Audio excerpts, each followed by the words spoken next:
I can tell I'm in a church because everybody is sitting in the back. Except for Mr. Miranda, he must be bucking for a raise or something like that. So thank you all for being here. I've asked Mr. Miranda to open us up in prayer. So, Mr. Miranda. Let's pray together. Heavenly Father, God, we come to your presence now, Lord, and we just gather together here as Wayne Christian School, Lord. We thank you for this great opportunity and for the great work that you're doing in our lives and in the lives of our students in our school. I pray tonight, God, that you would be with us as we come to hear some exciting news. I pray, Lord, that you would continue to guide our steps, that as a school we would always continually seek your will and seek your guidance. We love you and praise your name. In Jesus' name I pray. Amen. Amen. Thank you all for being here. I thought we'd meet here where there's more comfortable chairs instead of in one of the cafeterias or the gym. We also knew that there was a possibility that we would have a basketball game. Our girls are playing in the first round of the conference tournament right now. Anybody leave from there? What was the score? 10-3. Okay, it's the same team we played Friday night and beat them pretty good. So they should win tonight. But just wanted to be in a more comfortable place.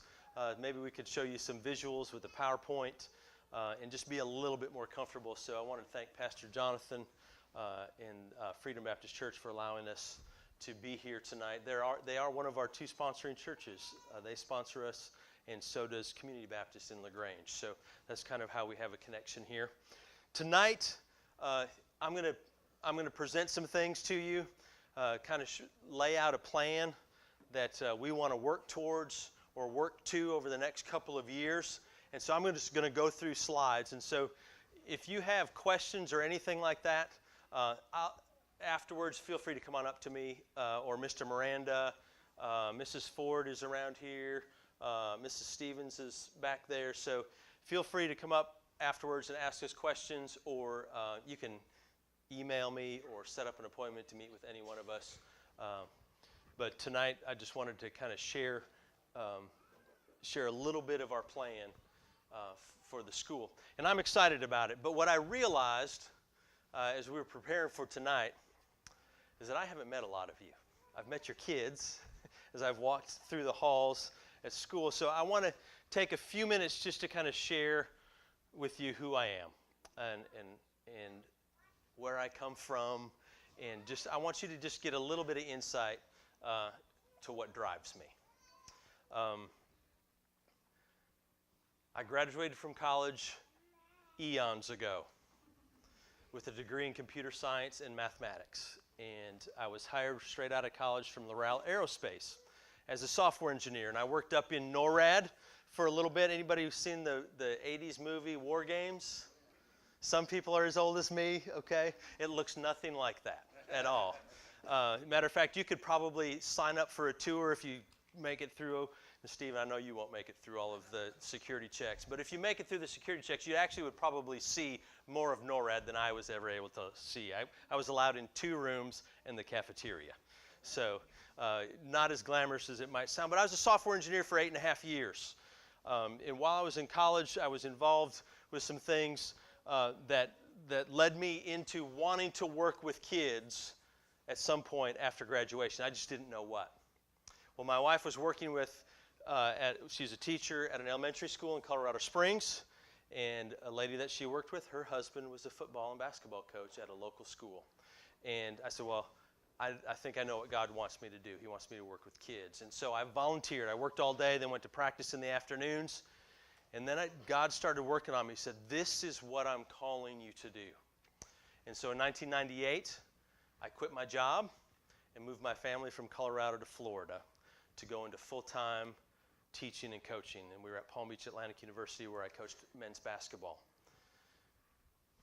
for the sole purpose of wanting to influence the lives of the next generation. God was calling me into full-time ministry. It was on the basketball court, and I'll be honest, I lost my cool sometimes. I wasn't a great witness. But God was working on me. He pulled us back out of college coaching because I was on the road all the time. My daughter was 3 when we moved to Florida. And we were in West Palm Beach, Florida. And my territory was South Florida. So I had to go down to Miami all the time. And so it'd be about dinner time, and I said, well, I got to go. And Hannah would say, well, where are you going? I said, well, I'm going to Miami. And I realized I was going too much. At one point, Hannah asked Kim, when are we going to ever go to Daddy's Ammy? She thought I was going to Miami. So we decided that we should get back into high school coaching and teaching so that we could spend more time with the kids that were with us all the time rather than trying to recruit. And so we moved to Tennessee, Middle Tennessee, Columbia, a town very much like Goldsboro. Matter of fact, the population of Columbia, Tennessee is about 35,000, just like here. The population of the county there is about 100,000, just like here. A lot of similarities. And God provided us the opportunity to work at Zion Christian Academy, where I could teach, I could coach basketball, I could coach football, I coached a little bit of baseball, I directed theater. In our church, I was involved in the music program. God really allowed us to be a part in the lives of young people in our community. And what drove us every day, what wakes me up to this day, is one thing. And that's to be able to be an influence on the next generation. I'll be honest, we've been working on the budget for the last couple months. Wanting to look at a spreadsheet does not get me up in the morning. But being able to look at students in the eyes, being able to share the truth of the gospel, helping them to understand what a biblical worldview is, and helping them to know how to live that out in whatever vocation God calls them into, whether it's an engineer like I started out as, or as a teacher, or as a physician, as a business owner.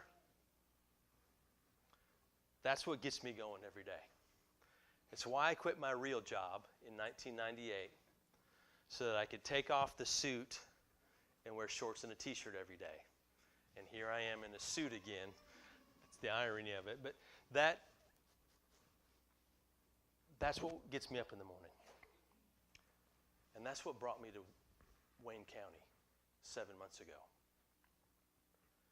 I had the opportunity to meet with board members and with our leadership team and with faculty members, and I could see the passion flowing through their veins and through the hallways about that very thing. It was a match. And we moved here in July, and we have loved every minute of it. You all have welcomed us. Matter of fact, where are the Kings? There they are. Before we even moved here, Zach and Kim came with me one week in June, and Dalton called Zach, said, hey, what are you doing? I heard you're in town. And he took him swimming. He didn't know Zach at all. We hadn't even moved here. It's just examples like that of people showing the love of Jesus every day that we've grown to love. So that's what gets me up in the morning. Those folks get me up in the morning too. That's my family. That's Zach and Hannah and Kim and me from a long time ago. Zach's a little bit bigger than that now. He's I think, is that from last year? It's a year old, I think. So, and it's a faraway picture of me, so you can't see as much gray hair in there. But that's my family. And again, this is why we're here. It's our mission to partner with you to teach a biblical worldview so that your kids know what it is and know how to live it out when they get out there. If you haven't noticed, we have some problems in our culture, right? You know what I look at, some people say, this is really, really bad. I disagree. I think we have a huge opportunity. Generation Z, that they call them, born after 2000, thank you, because you were born after 2000, right? Yeah, that's how he knows. So I think it's an opportunity, because unlike the first two generations previous to this one, they weren't asking questions. Generation Z is asking questions. They want to know what the truth is. The problem is that our society, our culture has said, truth is whatever you want it to be. And that's why things are going bad. And that's why I love being where we are, because we get to share the truth every single day. And we're called to do that in every discipline. I was a math and computer science major. I went to work every single day to share the gospel. I worked with rocket scientists. They didn't know Jesus. Didn't matter how smart they were. If they didn't know Jesus, it didn't matter. They're writing software that could track everything up in space. But they didn't know the being who put everything in space. That's what we're about. That's what drives me. That's why we love being here. This is a picture of me and my daughter, which seems about 60 years ago. When we moved to Tennessee, she started school. She started at Zion Christian Academy in kindergarten and graduated from Zion Christian Academy 13 years later. My son was born 2 weeks after we moved to Tennessee. I know, I'm a bad husband. I made my wife move when she was 11 and a half months pregnant. But we made it. It seemed like it. Just ask her. It seemed like it was 11 and a half. We think that we're teaching kids, and they come to us as children. They do. But we're really doing much more than that. On June 1st of this year, that same little girl is going to get married to Jared. Jared's going to be my next son. And I will tell you, Mr. Miranda challenged me to say this without getting choked up. I'm thankful he had parents that did their best to teach him the truth of the Bible. I don't know if some of you have kids that are married already or are getting married. I never thought about her getting married when that picture was taken. It's hitting me hard now. They come to us as children. But really what our mission is to teach adults. When they're 23 and they're out in the workforce, how are they going to impact the kingdom? And that's what we're about. That's why we're here. We must never forget why. I'm going to share with you some exciting things. As exciting as they are, we cannot forget the why. And I pushed the button prematurely, but that's what you all saw a second ago. And that's a new middle school and high school building that's going to be out in front between where the elementary building is and Patetown Road. I'm going to take a time out and step back. I know some of you have been talking about this for a long time. I know. I pulled out the plans from 2009. And I know we've talked about it a lot leading up to that point and after. But what I want to share with you, this is not the exciting stuff. The way we're going to get there is what's exciting. Been working with the board over the last several months and with our leadership team to put things in place so that we're ready to move into that building in a couple years. I wish I could say we're going to break ground next month, but I haven't found a builder yet that'll do it for free. But if you know one, I'm all ears. It's going to take a lot of work, and it's going to take some time. And we have to be diligent, and there's going to be, like the dog days in baseball, there's going to be some dog days in this. But if we put our minds to it and we work together, we can accomplish this. So this is the renderings from 2009, and we're looking at the same footprint. There's a lot of work that went into putting these plans together, tens of thousands of dollars to get a footprint. But this is what the inside is going to look like. And those words are pretty small. I don't know if you can read them or not. But on one side, all right, so if I mess this all up. So we have a middle school hallway and a high school hallway. And just so you know, there's the green parts are classrooms.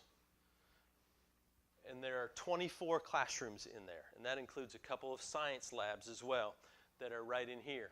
It also includes band and art rooms, a testing center, a media center. And just so you can kind of get an idea of the scale of this, the cafeteria right there, that's the size of a basketball court. So that cafeteria is as big as this room is. That room right there is 50 feet by almost 80 feet long. So we don't have to go like sit in the corner of the gymnasium and cram in there and eat lunch anymore.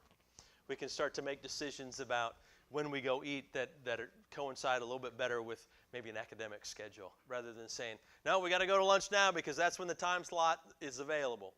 So and then, of course, in the middle there's an auditorium. And I think we all would agree that it'd be fun to see our kids in a program that's not in a gym. So there's a lot there. This is two science labs right here. The science labs are about the size of a double classroom. Our classrooms are about 20 by 20. Those are about 25 by 35, each one of those. So they're good size. So those are exciting things, but how do we get to it? So we're looking at a phased approach into getting to it, and there's things that are happening now that we're actually talking about and planning for next school year, this summer and next school year, to be put in place to put us in a position to be able to move into a high school within a couple years. The way we're structured right now, we can't do it. I don't know if you know, but we have a 2-year waiting list for our preschool. The way I look at that is there are families every year that we turn away from being able to partner with them to impact our community. We turned away students from kindergarten this year as well. We also turned students away from 9th grade, I think. We didn't have room. So we have to start looking at things from a facility standpoint and from a staffing standpoint to be able to be in a position, to be in a better position to move into the new building. So what I want to do, I'm just going to go through really quick. I'm going to go through what's part of phase 1 right here, and then briefly go through phase 2 and phase 3. So phase 1 is a middle school. The first thing we're going to talk about is middle school reorganization. Right now, every room in our elementary building is full. And if we're going to move into a new building, we need to begin to expand to 3 sections of each grade. So in order to do that, we're going to have to move some folks around. And one of those things that we're going to do is we're going to move 6th graders into what's now the junior high building, but it will be the middle school building. And so we will have a true middle school of 6th, 7th, and 8th graders.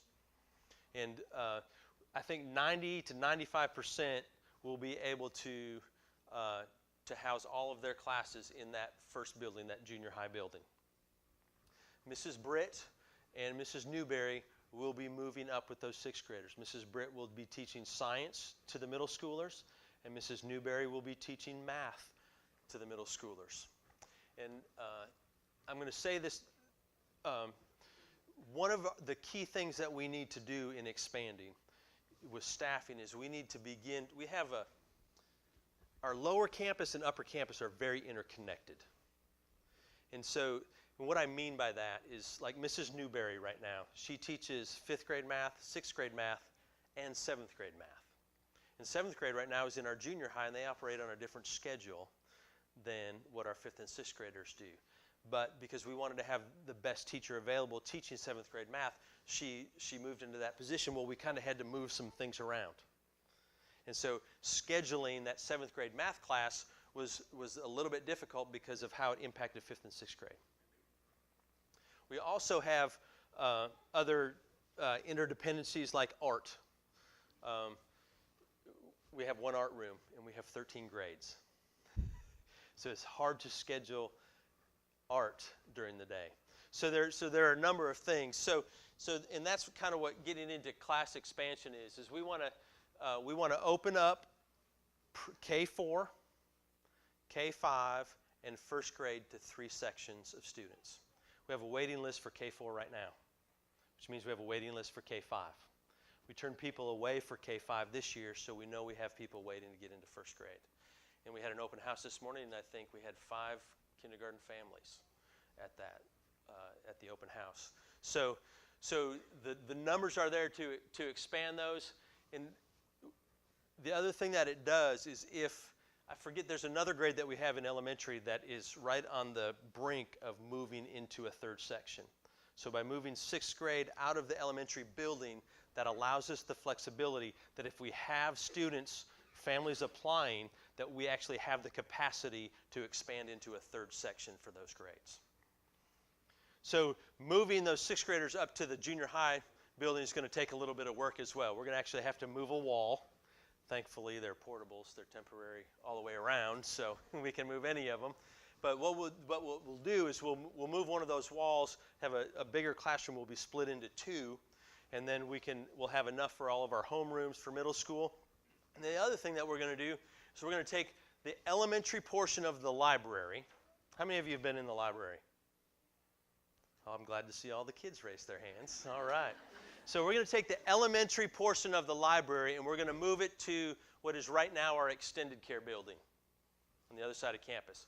That'll do a couple things for us. One, it'll be closer for the little guys. They don't have to walk all the way across campus. It'll just be right next door. But what that also does is that allows the flexibility at the elementary to go into the library whenever they need to. So it becomes easier to schedule that pull-out class. What it does on the secondary campus or at the upper campus, it allows classes like Mrs. Ford's AP European History class. They're working on a paper. They need to do some research. They can go into the library during third period if we move the elementary, because right now they can't go in there during third period when the class is, because we have elementary students in there for their pull-out for elementary library. So we're starting to pull apart that interdependency on that. So the other thing that we'll do is we're actually going to have another art room. So we'll have 2 art rooms on campus, one for elementary and one for upper school. So that, again, scheduling becomes easier for both elementary and the upper school. And now, so if we have, right now we can offer, I think, a middle school art class and a high school art class right now. Well, what if we have students that God's gifted them with the ability to draw, and we want to do a drawing elective? Well, we can't right now because there's no time during the day to have art.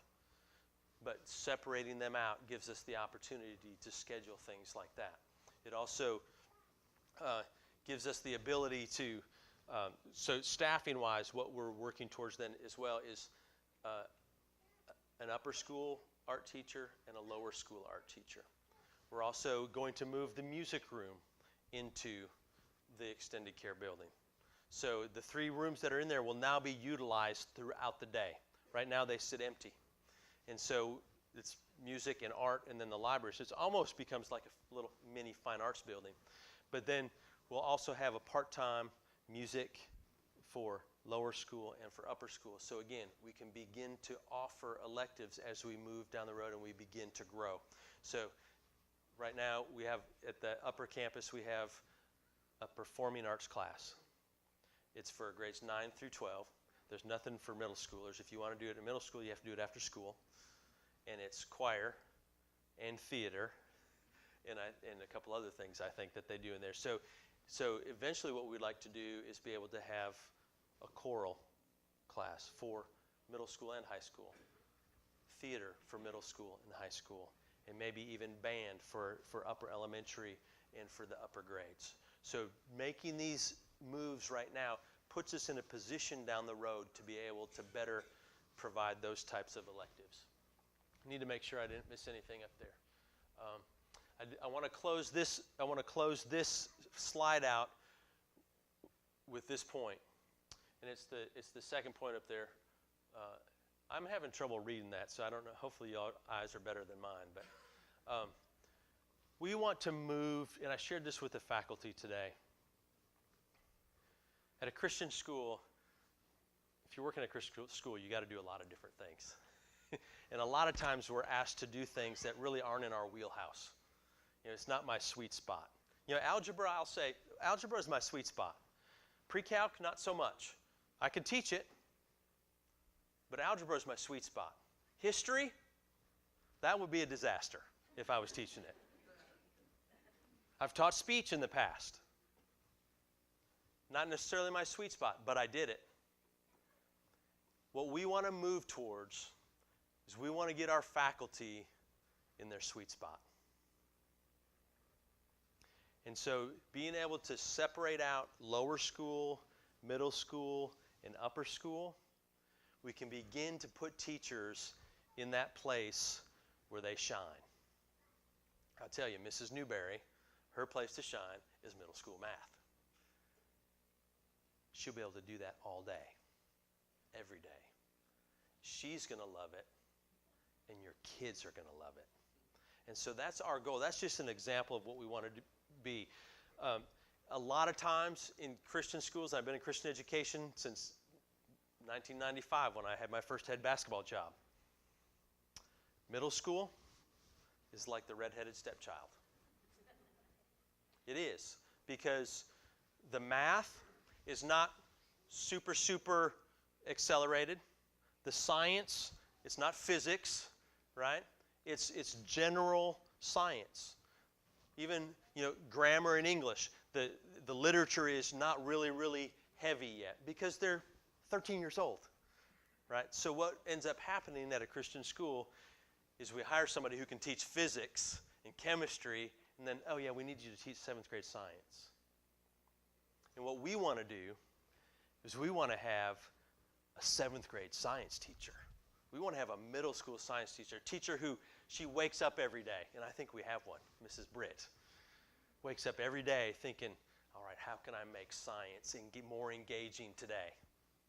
And you know that Mrs. Britt wakes up that way every day, don't you? So that's our goal, is to put teachers in their sweet spot. So that's this middle school reorganization is a big step in that. And so we wanted to let you know about that. So the second thing we want to talk about are the technology upgrades. And everything that I talked about is going to happen this summer and be ready for the fall. And so are our technology upgrades. We're actually talking with Spectrum right now. They're putting together a proposal to put in fiber optic lines into the school. I think it's about a quarter mile down the road from us. So they're putting in a bid to build that and get it into our school. And we're also working with engineers to redo our entire network and our Wi-Fi network on campus.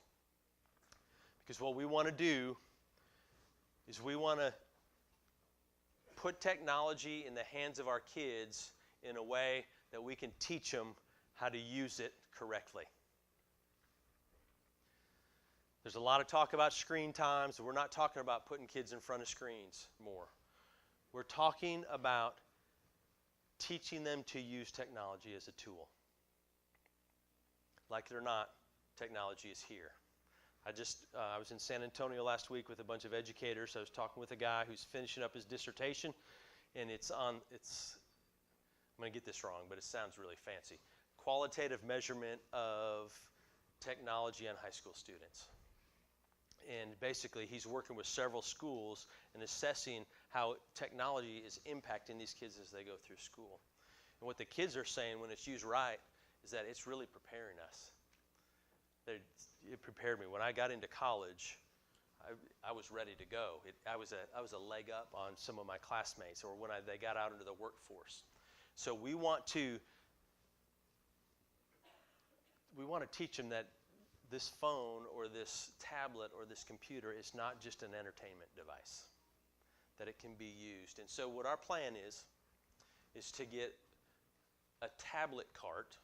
Like we have an iPad cart right now, but to get a tablet cart for each grade level in the elementary. So that as our teachers are working on a game plan, like in 2nd grade, Mrs. Dale and Mrs. Darden are working, all right, so in math today, I want to use the tablets so that there's some math things that we can use to help enhance the lesson for the day. Or we can do some fun things with geography for our social studies class. And right now, we have 40 faculty members fighting over one iPad cart. And so what we want to do is make it more accessible. So a cart for each grade level in the elementary. And then in middle school, for 6th through 8th grade, we want to get a Chromebook cart for each grade level so that the middle school students can use a Chromebook in the classrooms with the teachers.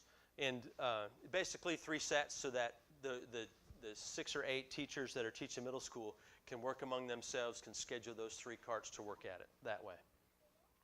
And then in high school, we're going to go to a 1-to-1. Each high school student, when they enter their freshman year, will get a Chromebook. And they'll use that Chromebook. It'll be theirs. It'll be theirs throughout their high school career to use in all the classes, to write papers, to do research.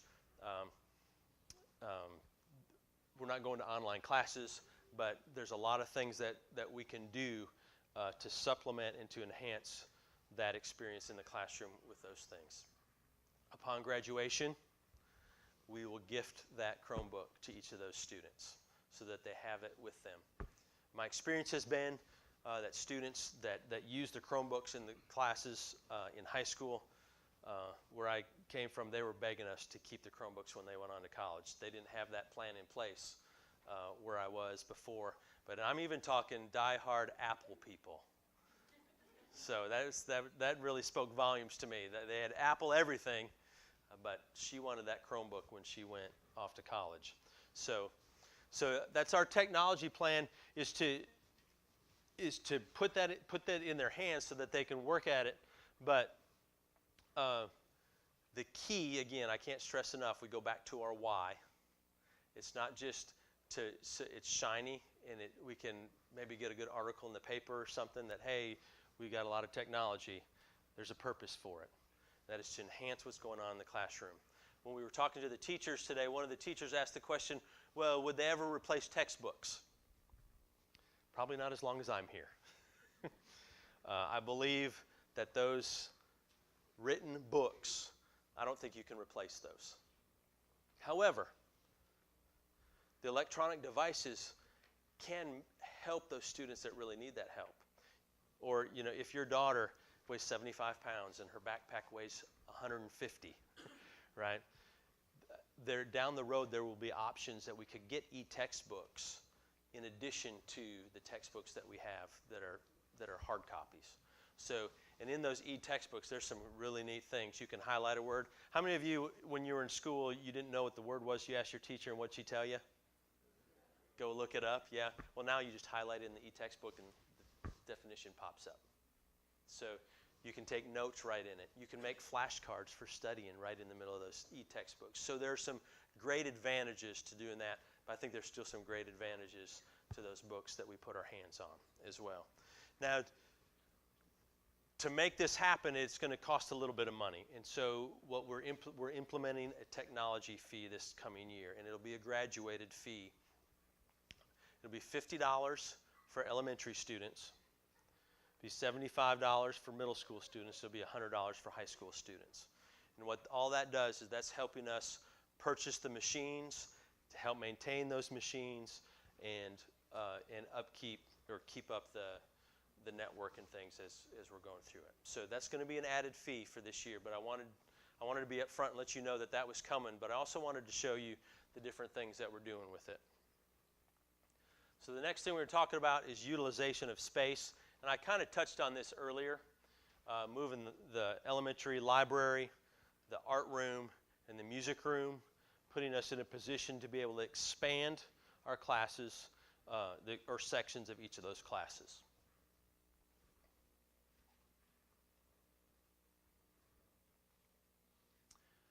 So behind the scenes, while all those things are happening, we're implementing those next school year, we'll continue to work on the building planning and also beginning to develop the strategy for our capital campaign. The building that we're looking at, fully built and fully furnished, is going to be somewhere between $8 and $10 million.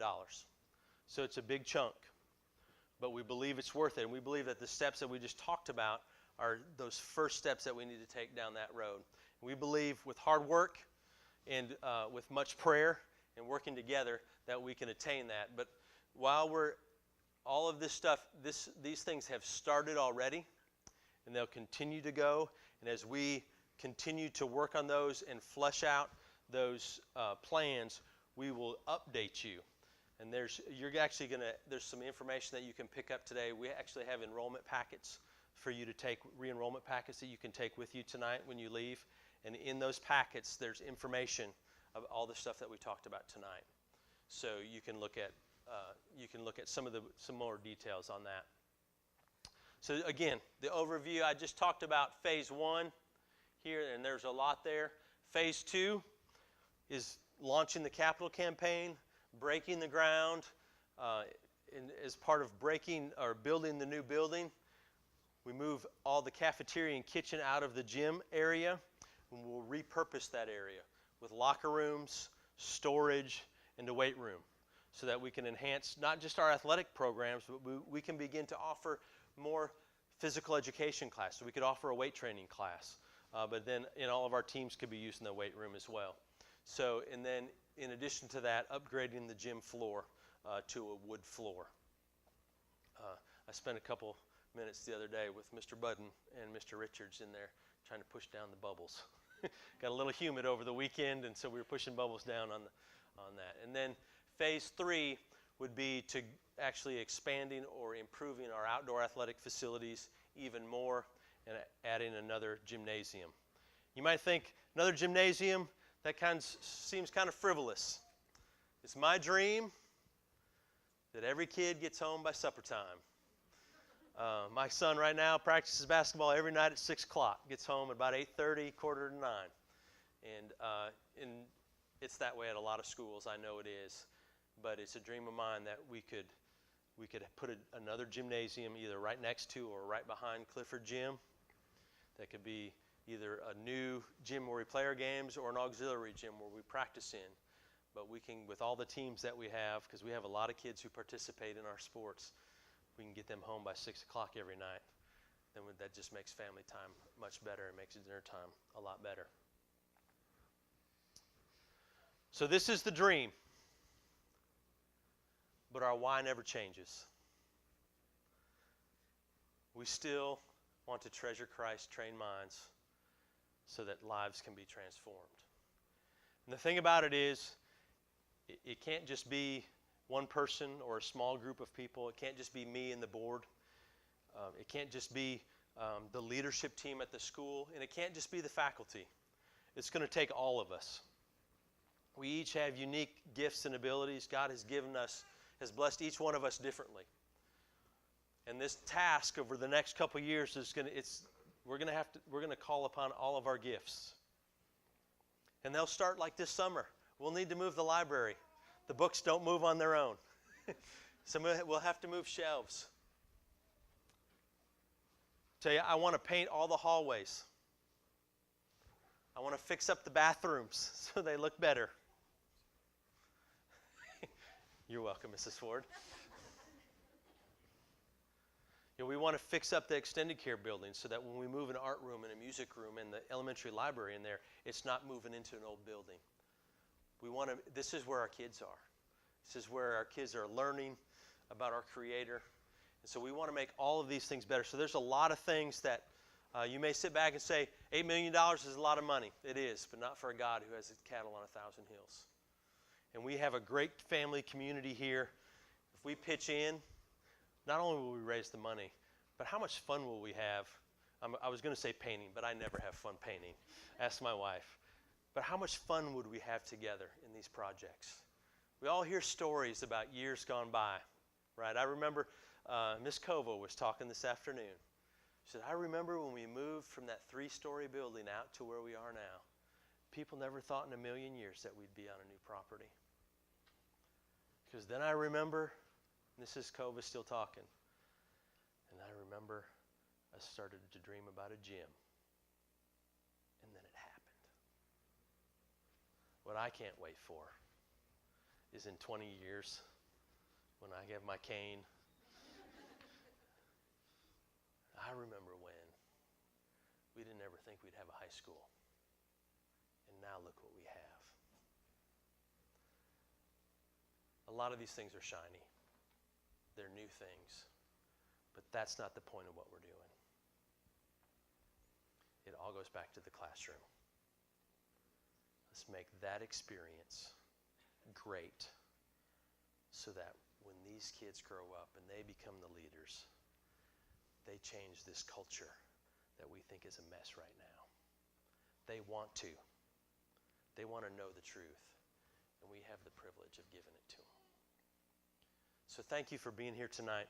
If you have questions, some of us will be around either out in the foyer or up front if you have some, or if you just want to email me or Mr. Miranda or Ms. Ford a question, feel free to do that. Or if you want to come meet, set up an appointment. But I sure appreciate you coming and spending this time with us. You all have a good evening.